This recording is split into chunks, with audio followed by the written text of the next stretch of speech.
Alors, merci beaucoup, Pasteur Francis et toute l'équipe pour ce merveilleux temps de louange qu'on a ensemble ce matin. Dieu veut nous parler et Dieu veut faire du bien à chacun de ses enfants.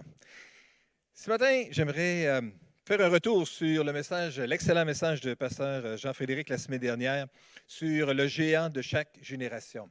En fait, le défi, la présentation, c'était que chaque génération doit faire face à son géant. Chaque génération doit affronter son géant. Et on voyait l'histoire du peuple de Dieu à travers les siècles, comment est-ce que chaque génération du peuple de Dieu devait faire face à ces géants. D'abord, la sortie d'Égypte avec Moïse, lorsque le peuple de Dieu devait quitter, évidemment, il y avait l'immense puissance mondiale qui était l'Égypte à cette époque-là, avec son immense puissance militaire aussi, qui était là et qui gardait en esclavage le peuple de Dieu. C'était un géant incroyable à affronter. Lorsqu'ils sont arrivés devant la mer Rouge, il y avait ce géant de l'impossibilité de pouvoir traverser avec tout le peuple qui était derrière, qui était devant eux. Mais on a vu comment Dieu est intervenu surnaturellement pour répondre à ce besoin-là. Une génération plus tard, Josué, sous cette direction, le peuple de Dieu a été capable de traverser le Jourdain et entrer dans la terre promise. Et puis, Pasteur Jean-Frédéric a parlé de comment est-ce que les murs de la ville de Jéricho sont tombés alors qu'ils ont simplement obéi et qu'ils ont fait confiance à Dieu pour être capables de prendre possession de la terre promise. Dans les livres qui suivent, c'est les juges, où est-ce qu'un juge après l'autre s'élève et vient intervenir d'une façon surnaturelle pour répondre aux besoins ou à la difficulté ou aux géants qui se présentent à ce moment-là, soit une nation ennemie qui persécute le peuple de Dieu ou un besoin quelconque qui se présente. Et puis Dieu intervient surnaturellement, toujours de façon différente, mais toujours le même Dieu. Et puis après ça, il y avait une période de paix qui durait pendant des années, peut-être pendant 40 ans, quelque chose comme ça. On voit tout cela se dérouler également aussi dans la vie de David. Et lorsqu'il était tout jeune, avec son combat avec Goliath et la victoire extraordinaire que Dieu lui a accordée. Mais le thème récurrent que nous voyons avec cette idée de chaque génération doit faire face, doit affronter son géant, c'est qu'il y a toujours une menace qui est plus grande. Une menace qui est trop grande, un besoin qui est incommensurablement élevé, une armée qui est trop forte. Mais la recette gagnante est toujours la même. S'appuyer sur Dieu et obéir aux instructions de Dieu. S'appuyer sur Dieu et obéir aux instructions de Dieu. Et non pas juste s'appuyer sur de quelle façon il est intervenu pour Moïse ou de quelle façon il est intervenu pour Josué ou de quelle façon il est intervenu pour David. Non, les géants, on ne les abat pas tous avec une petite pierre et une fronde comme David. Il y a d'autres façons de le faire et Dieu est suffisamment créatif pour nous inspirer toutes sortes de choses. Mais la clé, c'est d'écouter et c'est d'obéir. Ça marchait encore et encore dans l'histoire du peuple de Dieu, on le voit encore et encore. Et savez-vous quoi? Aujourd'hui, ça marche encore. Dieu n'a pas changé. Il est le même hier, aujourd'hui et éternellement. Et il est le même Dieu puissant qui est encore capable de faire des merveilles quand simplement on veut juste humblement et simplement s'appuyer sur lui. Et puis après ça, obéir aux instructions qu'il nous donne dans le contexte qu'il nous donne. Vous savez, les défis, ce n'est pas nouveau parmi le peuple de Dieu. C'est Chuck Swindoll, l'auteur américain, le pasteur célèbre, qui dit « Nous faisons tous face à une série de grandes opportunités qui sont brillamment déguisées en situations impossibles. » Ce qu'il nous rappelle à travers cette citation-là ici, nous faisons tous face à une série de grandes opportunités, mais qui sont brillamment déguisées en situations impossibles. Chaque fois que nous faisons face à une situation impossible, vous et moi, c'est dans le fond une occasion que Dieu nous donne de nous appuyer sur lui et de lui obéir. Et lorsque nous le faisons, nous passons à l'autre étape. On est capable de vivre la victoire, on est capable de célébrer la victoire.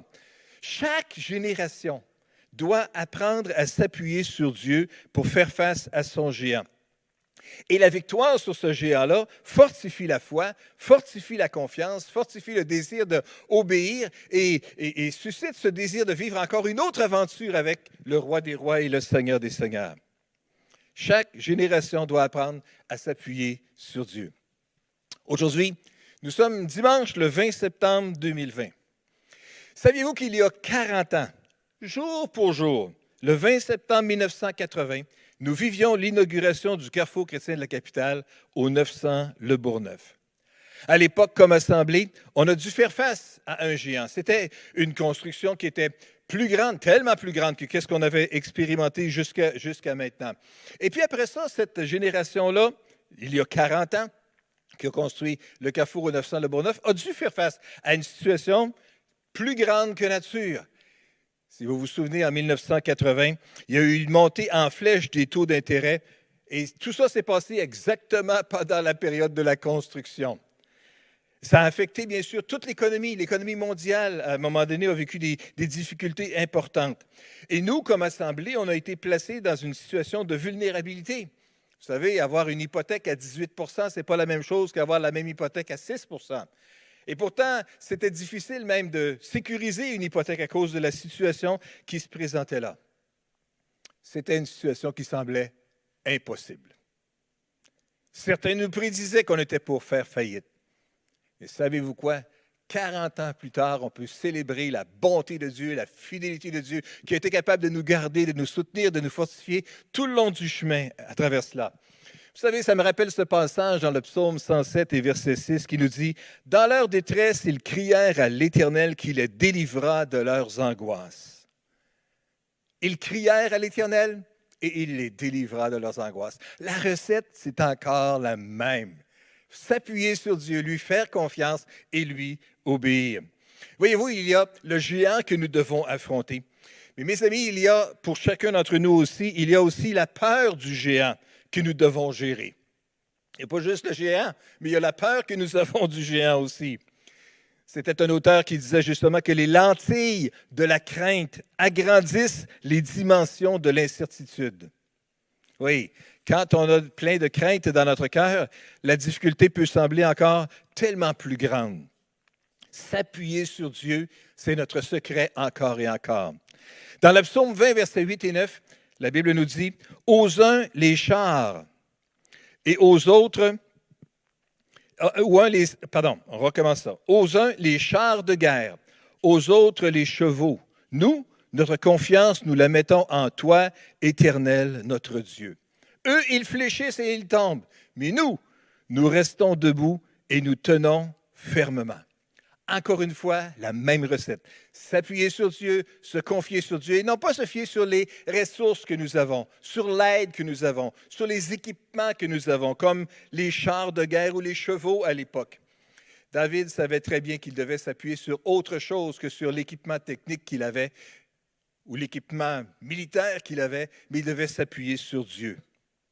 Vous savez, d'aussi loin qu'on se souvienne, tant qu'il y a eu des armées et des armements, les nations se vantaient de leur puissance, mais un tel pouvoir ne dure pas. À travers l'histoire, il y a des empires, des royaumes qui ont atteint une grande puissance pour après ça disparaître dans la poussière. Mais David, dans ce psaume-là ici, savait, lui, que la véritable force de sa nation n'était pas son armement, mais plutôt dans sa capacité d'adorer Dieu, la capacité de se plier devant Dieu, d'invoquer Dieu.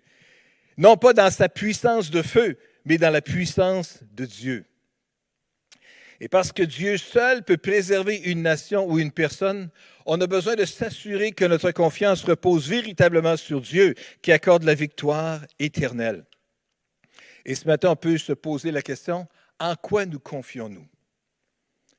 En quoi nous confions-nous? Ou en qui nous confions-nous? Est-ce qu'on s'appuie sur Dieu? Et nous, aujourd'hui, on n'est plus en 1980.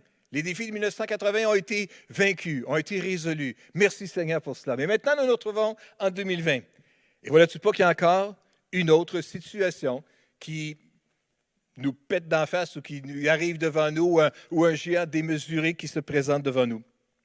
Vous savez, hier, on a eu une réunion d'information des membres officiels au Carrefour chrétien de la capitale, ici même dans cette salle, et nous avons été informés qu'il y a eu des dépassements de coûts qui semblent être de l'ordre de 6 % par rapport au budget.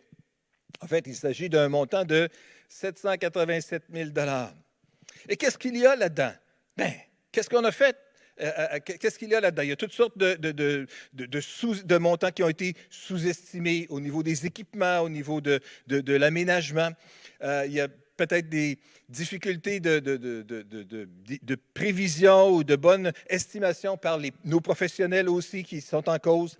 Il y a des ajouts qui ont été faits au projet, pas parce qu'on voulait avoir plus grand. On n'a jamais changé les plans, on n'a jamais changé la formule en tant que telle, mais il y avait des choses, du nouveau des couvre-planchers, par exemple, de l'insonorisation dans les murs, au niveau de l'armature, de l'acier, de la ventilation, le remblai, l'excavation.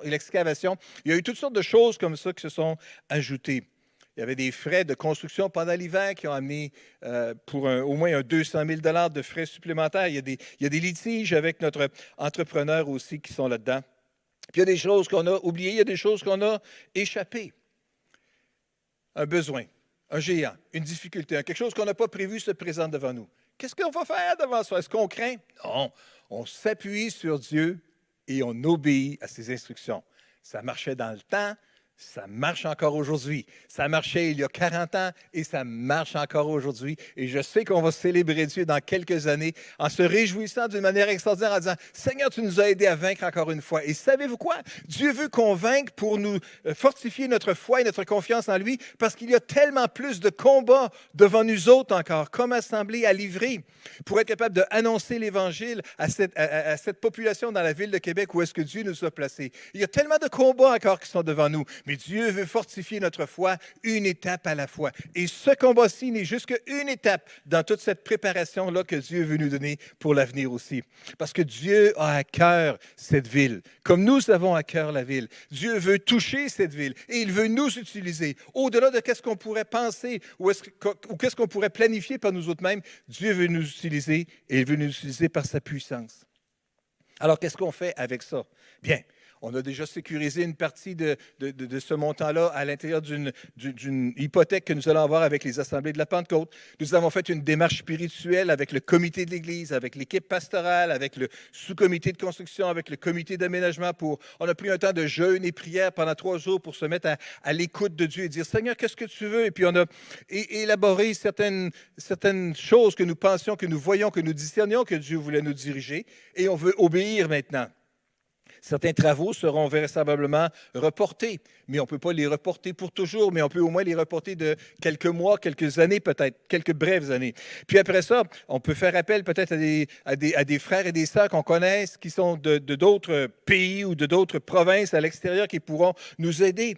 Mais nous pouvons également humblement présenter le besoin à chacun d'entre nous aussi et dire voilà, le géant qui est devant nous, et on peut juste se mettre à l'écoute de Dieu pour voir qu'est-ce que tu veux nous diriger à travers ça, Seigneur. Qu'est-ce que tu veux que je fasse, moi, comme personne, à travers ça? Nous avons un géant devant nous, et Dieu nous invite à faire face à ce géant-là. Nous devons faire face à notre géant. Voici le géant qui se présente devant nous. Nous devons faire confiance à Dieu, oui. Nous devons ignorer la réalité du défi? Non, on doit réaliser le défi. On doit donc demeurer confiant, mais sans minimiser la réalité du défi qui est devant nous. Voilà ce qui se présente devant nous. Pasteur Jean-Frédéric, je sais qu'il y a certainement d'autres éléments que tu veux amener dans cette réflexion-là aussi sur ce que nous pouvons faire avec le géant qui est devant nous aujourd'hui. Je ne ferai pas un résumé de mon message de la semaine dernière, mais effectivement que le défi est là.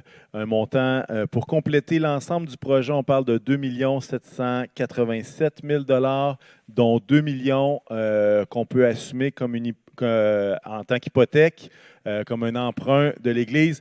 Et il reste ce 787 000 $ qui est notre géant. Hein? Puis c'est un peu ça. Hein? David, devant Goliath, il connaissait son nom. Il savait très bien c'était qui. Il était capable de l'identifier. Et à quelque part, le défi, justement, il faut être confiant. Puis notre confiance en Dieu, c'est aussi parce qu'on ne sait pas trop comment on va être capable de le résoudre. On n'a pas 36 000 solutions, dans le sens que notre confiance, elle est en Dieu.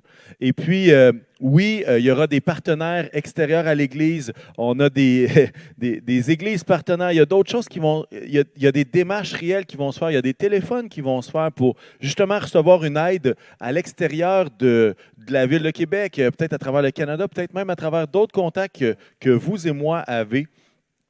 Et en fait, ce qu'on s'attend, c'est que Jésus va agir d'une façon qu'on ne sait pas encore. Ce qu'on sait, c'est qu'il va agir, mais on ne sait pas de la façon qu'il va le faire. Et je ne sais pas si vous êtes comme moi, mais Mais quand on arrive devant une nouvelle comme ça nous déstabilise. Hein? Entendre une mauvaise nouvelle ou entendre une nouvelle qu'on aurait aimée différente, ça peut provoquer toutes sortes de réactions émotionnelles, toutes sortes d'émotions. Et puis, je lisais cette semaine un article et ça parlait justement de la réaction quand une personne apprend un diagnostic de santé qui devient précaire. Tu sais, la fameuse rencontre dans le bureau qui change un peu le présent et qui change l'avenir. Et à travers cette étude-là, parlait des différentes réactions qui étaient possibles. Il y avait, la première réaction, c'était d'être sous le choc, de dire hey, mais comment qu'on arrive là? Qu'est-ce qui s'est passé? Et vraiment d'être un peu shaké, un peu sous le choc. Il y a la réaction d'avoir peur aussi qui est souvent présente. Il y a la réaction d'être triste. Il y a des personnes qui, lorsqu'ils reçoivent une mauvaise nouvelle comme ça, puis là, on parle de la santé, mais on va faire un lien avec notre situation, ils sont capables de l'accepter dans le bureau.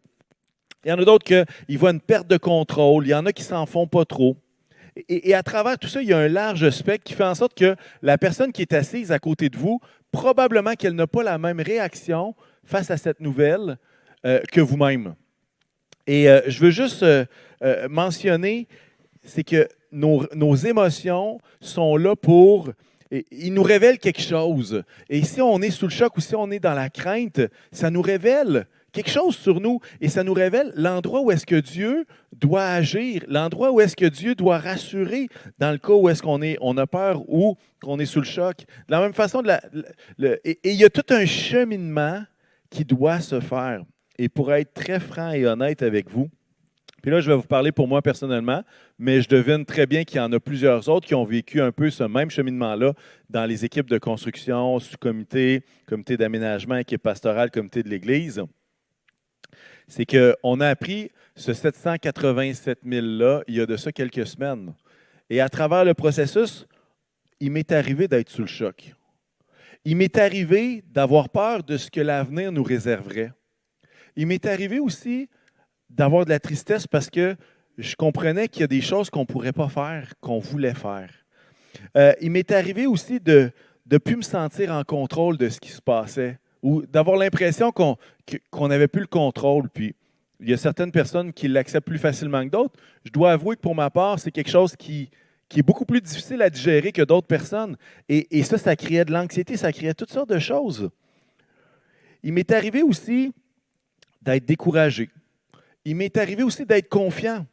Il m'est arrivé de réfléchir aux promesses de Dieu et de voir que Dieu est fidèle.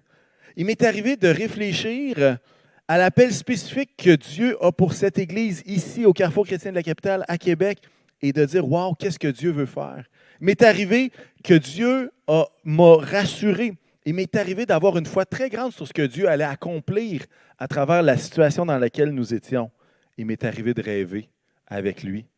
Et là, vous êtes coudon, tu as vécu toute une gamme d'émotions, mais c'est exactement ça, vivre avec un géant devant nous. C'est qu'il y a des moments où est-ce que Dieu nous donne une dose de foi. Il y a des fois où est-ce que Dieu nous rassure.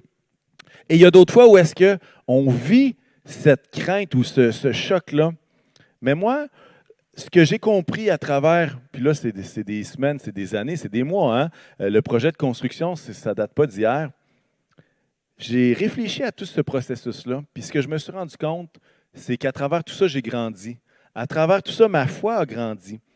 Et à travers tout ça, j'ai compris que mes émotions ou ce que je vivais était un thermomètre qui m'indiquait où est-ce que j'en étais.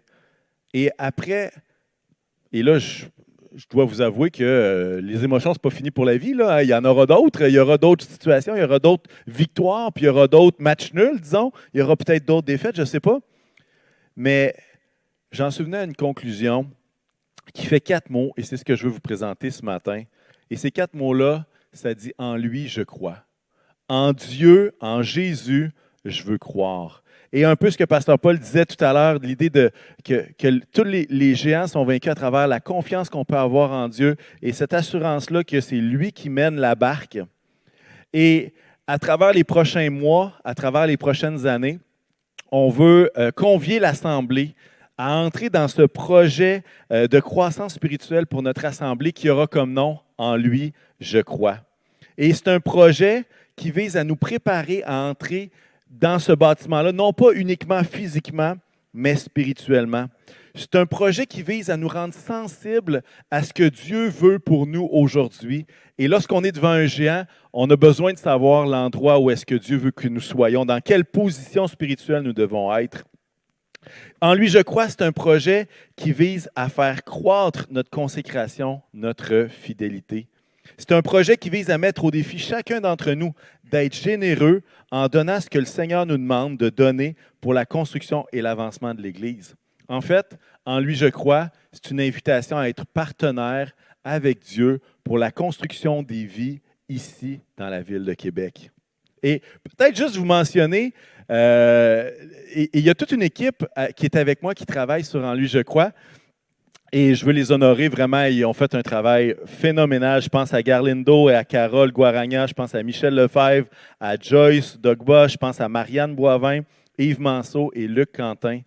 Mais saviez-vous que tout ça était supposé être proposé à l'Assemblée, lancé devant l'Assemblée le dimanche, quelques jours après, où est-ce que, je vais prendre une expression québécoise, je vais l'expliquer après.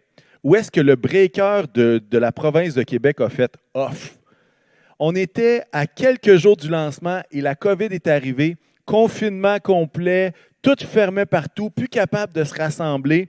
Et on était à quelque chose comme 3 jours de le lancer, tout était prêt et tout d'un coup, pouf, tout a fait qu'est-ce qui est en train de se passer?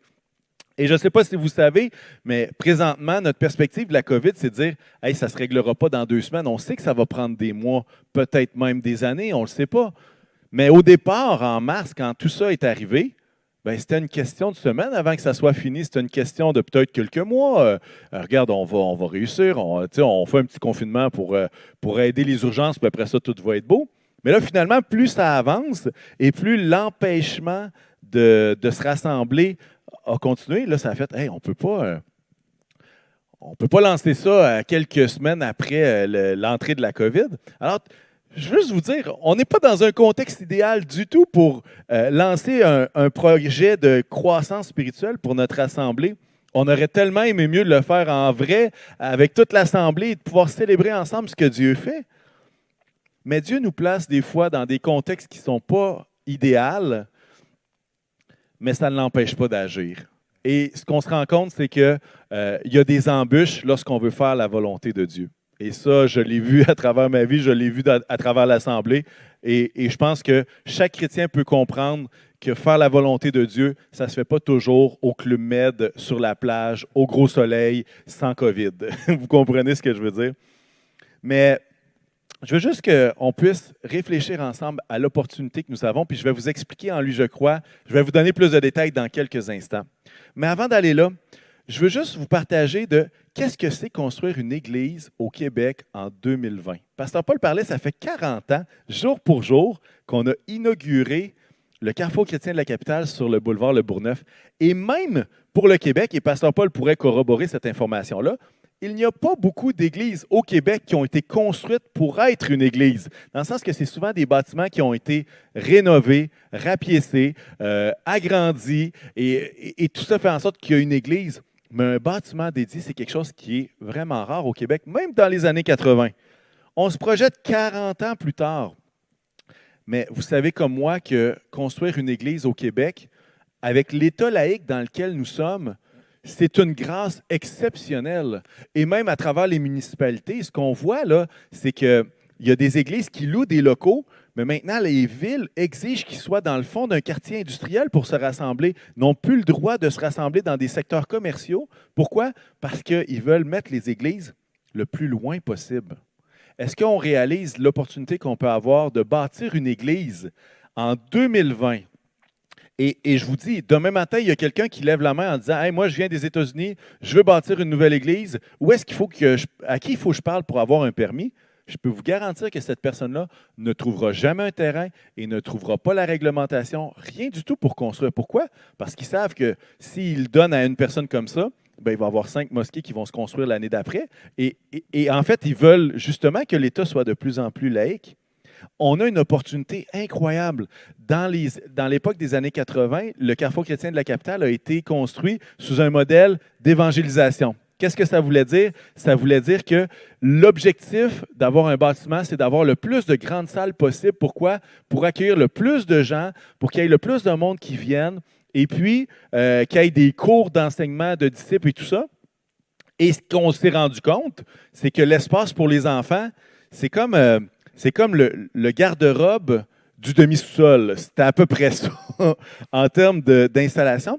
Et puis là, on a l'opportunité, non pas de dire « Hey, une église d'évangélisation, c'est pas bon ». Au contraire, ça a été exactement ce que Dieu voulait pour nous à travers les 40 dernières années. Mais là, on a l'opportunité de bâtir une église qui est faite pour la famille, du plus jeune au plus âgé. Une église où est-ce que tous peuvent être et où est-ce que tous peuvent entendre le message de l'Évangile adapté à l'endroit où est-ce qu'ils sont. Et ça ne nous empêche pas d'avoir des salles pour accueillir beaucoup de monde, ça ne nous empêche pas de faire de l'évangélisation, mais on a l'opportunité de bâtir une église qui va répondre aux besoins non seulement d'aujourd'hui, mais des 40 prochaines années. Hein, on va dire 40 années. Avec Jésus, 40 années, habituellement, c'est un bon chiffre, mais on a l'opportunité formidable à travers ce que Dieu nous permet de vivre ici, dans cette église-là, avec cette construction qui est en train de se terminer, de construire des vies pour notre ville, de construire des vies en Jésus, de pouvoir partager le message de l'Évangile de façon actuelle pour le poupon jusqu'à la personne qui est peut-être plus en fin de vie qu'au début de sa vie, qu'à l'aube. En lui, je crois, c'est une opportunité d'être partenaire dans la construction des vies ici dans notre belle ville de Québec. Et là, vous allez voir apparaître à l'écran le logo dans lui, je crois. Et je veux juste vous expliquer un peu ce logo-là et vous donner un peu plus de détails. Vous voyez, il y a comme un genre de clocher avec une croix et vous voyez ça à votre écran. Et en fait, c'est super important, Jésus est au centre. La croix est au centre. Mais ce qu'on voit à travers le logo, c'est également la forme de notre nouveau bâtiment, avec le clocher à l'avant et 2 sections, chacune de son côté. Mais en lui, je crois, en fait, ça veut dire 2 choses. C'est qu'en Dieu, on place notre confiance. En Dieu, on croit.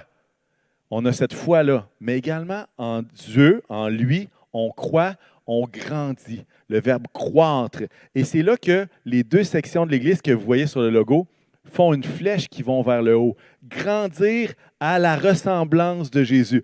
Passer de gloire en gloire pour Dieu. Et les valeurs de ce projet-là, c'est vraiment la croissance, la foi, la fierté d'appartenir au peuple de Dieu, la joie, la générosité. En fait, on a plusieurs objectifs dans ce projet en lui, je crois. Le premier, c'est vraiment la croissance spirituelle. Pourquoi? Parce qu'on croit que le bâtiment a vraiment pris de l'expansion, dans le sens que le bâtiment est plus grand que ce qu'il était sur le Bourgneuf. Mais maintenant, nos vies, qu'est-ce qu'elles sont devenues? Est-ce que nos vies ont grandi?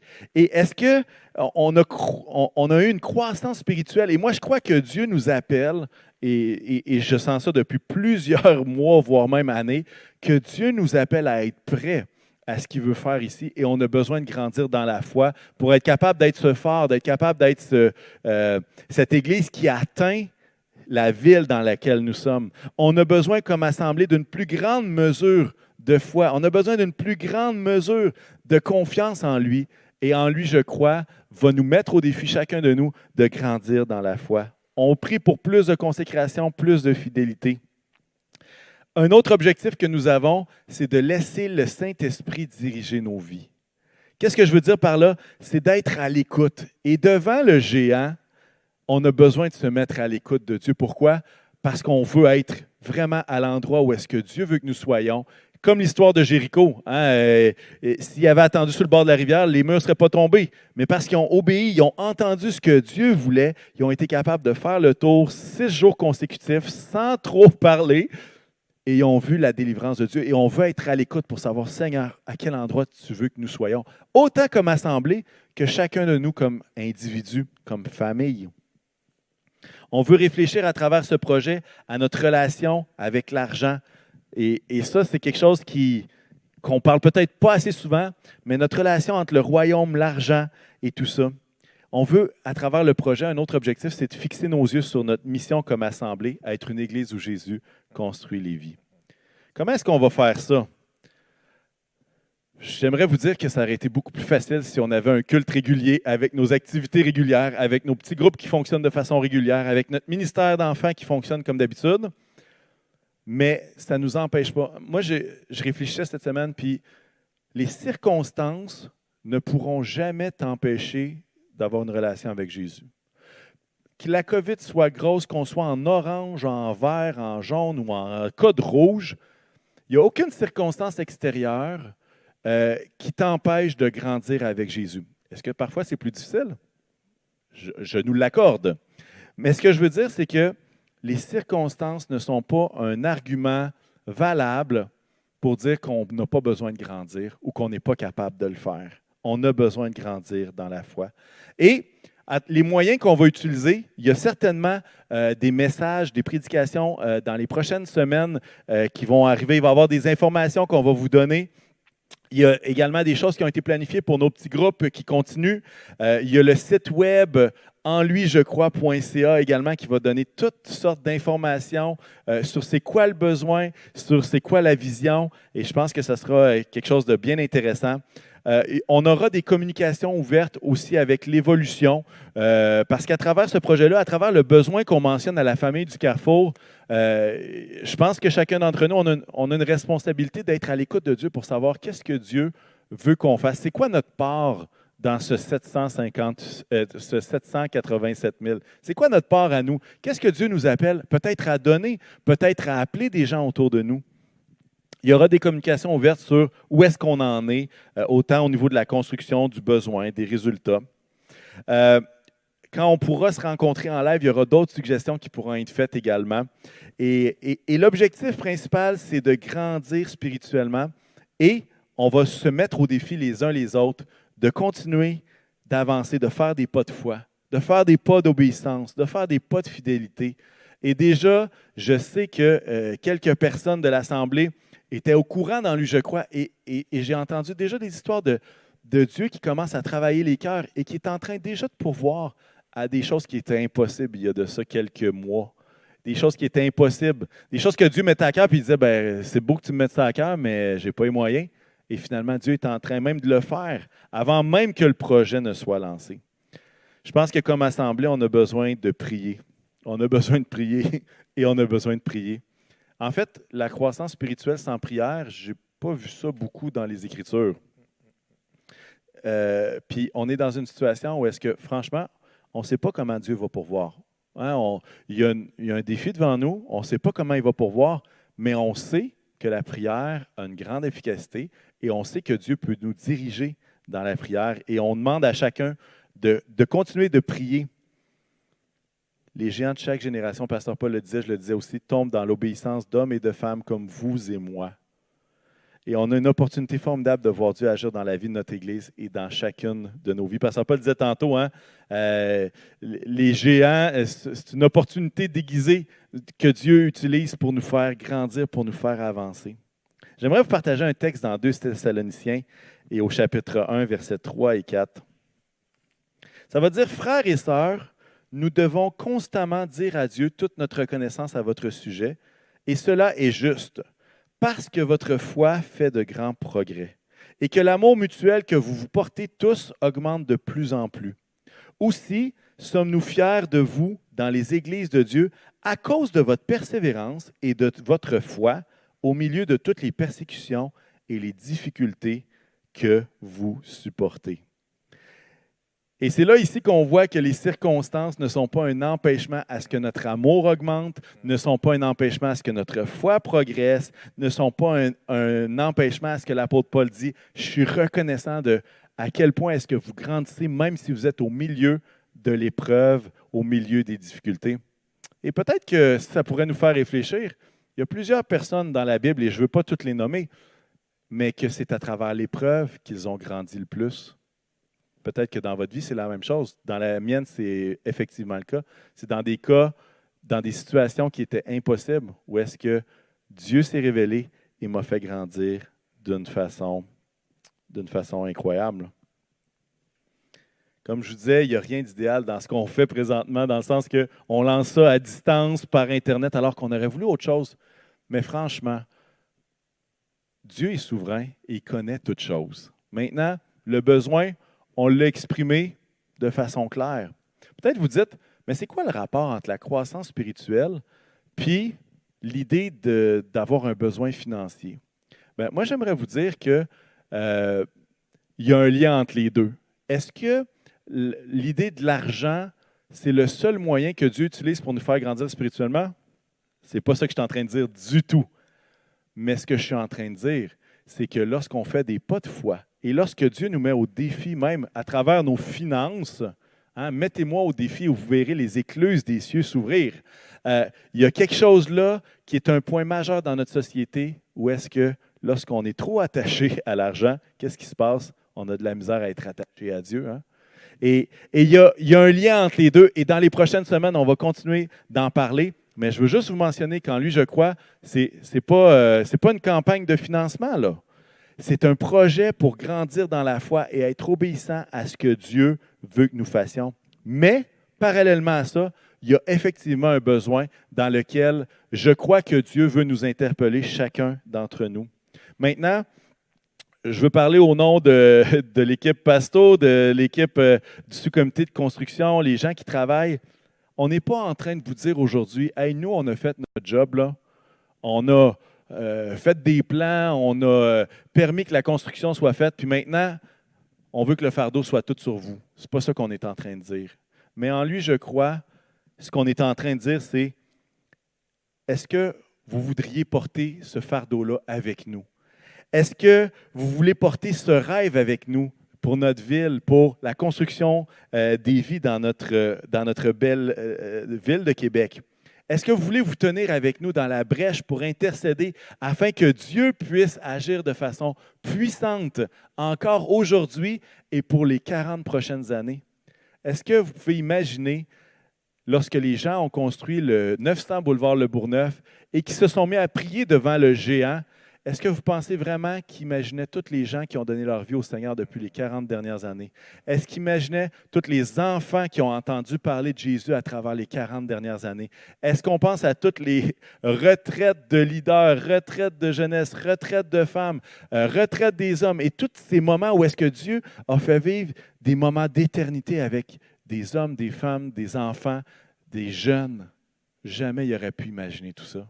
Bien, on est devant la même situation. Est-ce que vous voulez vous tenir avec nous dans la brèche pour intercéder, non pas juste pour aujourd'hui, mais pour les 40 prochaines années? Voulez-vous être partenaire avec nous dans la construction de vie dans notre belle ville de Québec? Aujourd'hui, le temps est limité, on ne peut pas tout expliquer. Mais ce que j'aimerais qu'on puisse faire, c'est d'être capable, chacun de notre côté, de se placer devant le Seigneur et de dire, « Seigneur, que veux-tu que je fasse? Seigneur, qu'est-ce que tu t'attends de moi? Seigneur, dans quel aspect veux-tu que je grandisse dans ma foi? » Et en lui, je crois, c'est dire, c'est en lui que je fais confiance, puis c'est en lui que je veux grandir aujourd'hui, mais dans les prochaines années aussi.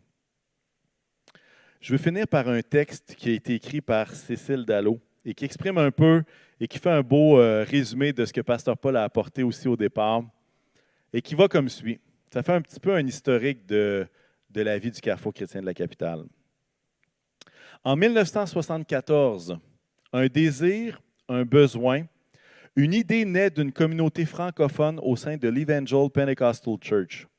Une nouvelle assemblée, un cœur commun, différents lieux et déménagements, notre Dieu au centre, la joie d'être ensemble. 1980, un bâtiment. Le Carrefour chrétien de la capitale, une fierté, un lieu de rassemblement, d'adoration, de louange, de prière. Un lieu qui a vu naître, grandir et mourir. Témoin pendant plus de 40 ans de mariage, spectacles de Noël, de baptême, de vie changée. Célèbre parmi ses habitués pour son tapis, son piano, au fil de sa croissance des fruits partout dans la ville de Québec. La naissance d'églises, la mise en place de ministères tournés vers la communauté, des écoles chrétiennes et bien plus encore. Le 3 juin 2017, un feu, un bouleversement, une épreuve, un accueil chaleureux par l'Église Vie Abondante, puis une relocalisation au Cinéplex Odéon Beauport, un besoin, un nouveau rêve. 2017 à 2020, un terrain, beaucoup de péripéties, une pandémie, un Dieu qui prend soin, fidèle et bon, une première pelletée, une réalisation, un chantier, notre rêve, notre Église, le même cœur, le même désir, les mêmes gens. Le cœur rempli de souvenirs et de fierté, les yeux résolument tournés vers l'avenir, ensemble. En lui, je crois, c'est de comprendre notre passé, de saisir qu'est-ce qui est en train de se passer présentement, mais de rêver également à l'avenir de tout ce que Dieu veut faire ici, dans les locaux du 10-15 rue des Gadelles. Et on va être habitué à cette adresse-là, ça va être notre nouveau chez nous. Les yeux résolument tournés vers l'avenir, mais sachant que la fidélité de Dieu ne date pas d'hier. Elle date même, dans notre cas, de 1974. 46 ans. Et ça en fait du chemin. Mais savez-vous quoi? Dieu a encore beaucoup de kilomètres à nous faire parcourir. Il y a beaucoup de chemin devant nous et il y a beaucoup de beaux témoignages, il y a beaucoup de belles choses. Maintenant, vous savez, je ne m'attends pas à ce que des gens donnent cette semaine au projet En lui, je crois. Vous savez pourquoi? Parce qu'il manque un élément. En lui, je demande. Il demande la prière. Il manque la prière dans le sens de l'idée de demander à Dieu. Et puis, à travers les prochaines semaines, on pourra donner plus de détails sur comment donner, comment contribuer, comment être des partenaires. Parce qu'au final, l'invitation qu'on nous donne, l'opportunité qu'on vous donne aujourd'hui, c'est de pouvoir participer concrètement à la construction de cette Église pour aujourd'hui et pour l'avenir aussi. C'est une opportunité de pouvoir être des participants. Peut-être que vous n'êtes pas capable de poser de tuiles. Peut-être que vous n'êtes pas capable justement de nous aider pour un éventuel terrassement dehors. Mais ce que Dieu vous demande est différent de ce que Dieu me demande et ce que Dieu demande à votre voisin. Et c'est ça qu'on veut découvrir ensemble. Alors, en lui, je crois. J'espère que vous irez visiter le site web, que vous prendrez connaissance de ce qu'il y a là-dessus. Et je sais que dans les prochaines semaines, on pourra donner plus de détails. Mais j'espère que vous rêverez avec moi en disant ces 4 mots-là. En lui, je crois. Est-ce qu'on peut prier ensemble à ce moment-ci? Alléluia, Seigneur. Jésus, merci, Seigneur, pour ta parole. Merci, Seigneur, de tous les témoignages que nous pouvons y retrouver, de ta fidélité, de ton action surprenante, de tout ce que tu accomplis, des ressources infinies que tu possèdes. Et Jésus, on se place devant toi en disant, Seigneur, on a besoin de toi. On a besoin de ta grâce. Hein? Comme on l'a dit ce matin d'entrée de jeu, que la grâce du Seigneur Jésus-Christ soit sur nous tous. Seigneur, c'est notre prière. Que ta grâce soit sur cette Église. Et que tu puisses, Seigneur, nous permettre, chacun d'entre nous, non pas d'être une famille dispersée, mais d'être une famille unie, ensemble, les yeux résolument tournés vers le rêve que tu es en train d'accomplir aujourd'hui dans notre belle ville de Québec. Seigneur Jésus, puisses-tu donner à chacun la sensibilité à ton esprit. Puisses-tu donner à chacun, Seigneur, pourvoir et nous aider, nous donner le courage à faire des pas de foi, des pas d'obéissance, Seigneur Jésus, qui vont nous permettre, Seigneur, que dans notre tête, nous aurons vaincu ce géant et ce sera simplement à cause de ta fidélité, à cause de ton action. Seigneur, puisses-tu faire du bien à chacun. Je te prie, Seigneur, que chacun d'entre nous, on puisse cheminer, grandir, réfléchir avec toi à travers tout ce qui est en train de se passer. Et merci, Seigneur, d'être avec nous. Nous reconnaissons ta bonne main, Seigneur, il y a de ça 46 ans. Et ta bonne main, Seigneur, qui nous a accompagnés jusqu'ici. Et tes promesses, Seigneur, qui continuent d'être bien en vigueur, que tu ne nous laisseras pas et que tu ne nous abandonneras jamais. Et Seigneur Jésus, puisses-tu aider chacun d'entre nous à entrer, à saisir, Seigneur, tes promesses et à rêver à ce que Dieu peut faire, à ce que toi, tu pourras faire dans les générations à venir, afin que tous puissent voir ta fidélité. Seigneur, nous décidons qu'en toi, nous croyons que tu vas bénir cette Église. Qu'en toi, nous croyons, Seigneur, que tu vas pourvoir à nos besoins. Qu'en toi, Seigneur, nous allons grandir spirituellement. Qu'en toi, Seigneur Jésus, nous aurons, comme dans le texte de Thessaloniciens, plus d'amour les uns pour les autres, que nous aurons une foi qui passerait de progrès en progrès. Fais-nous grâce, Seigneur, je te le demande, dans le beau nom de Jésus. Amen. Et amen. Un mot de la fin, Pasteur Paul? Simplement, merci Seigneur pour ce message encourageant, Pasteur Jean-Frédéric. Et puis, on veut simplement vous souhaiter une bonne semaine à tous, bonne semaine de prière, d'intercession, de nous mettre à l'écoute de Dieu. Qu'est-ce que tu veux que je fasse, Seigneur, devant ce besoin-là? Et puis après ça, passer à l'obéissance. On se réjouira ensemble de la victoire que Dieu va nous donner.